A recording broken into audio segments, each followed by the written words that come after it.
Today we're going to talk about Deadman Wonderland, which begins with our protagonist Gunther, who is an ordinary boy, studying at school, with his friends, all happy, and he's the one who's all the rage. But it doesn't last long, because a guy appears flying in the sky. And remember, them are on the second floor, and the first thing this guy does is unleash an ability, or a power or something, and it hits everyone in the room, not just Gunther, for some reason. And this creature, or person, he catches, unleashes an ability there, and pierces Gunther with one crystal inside him, and he ends up fainting. And Gunther ends up waking up in hospital, at which point a policeman appears, showing himself to be destructive, saying that he's under arrest for killing 29 students, and a lawyer appears trying to help and everything more. He's even happy with this lawyer, and tries to explain everything that happened.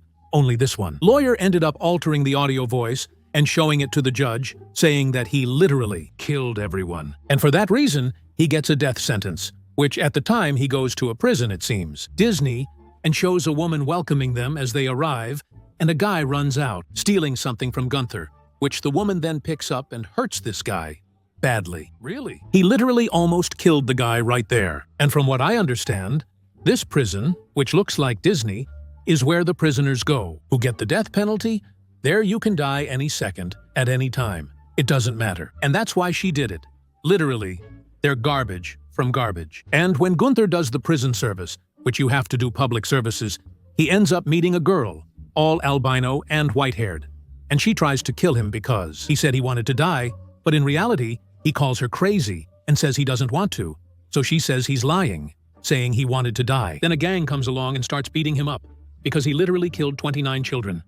I don't know how this guy was arrested for what. Because he has to be imprisoned for death. It has to be a prison of something big. But it ends up blowing up, and then it falls on these people, that's all. That gun ends up awakening a mysterious power, which destroys the wreckage of these things, and he ends up saving himself. And he kind of becomes determined to kill V-Male, the guy who killed his friends. Then there's a scene in which the prisoner kidnaps a prison official, saying he wants to, or he'll kill the guy. Only the woman says that his time is running out, and he has to wait a few seconds, and tells the girl to wind him up. And she manages to wind him up. And when the second passes, he finishes, dying for the necklace that's around his neck.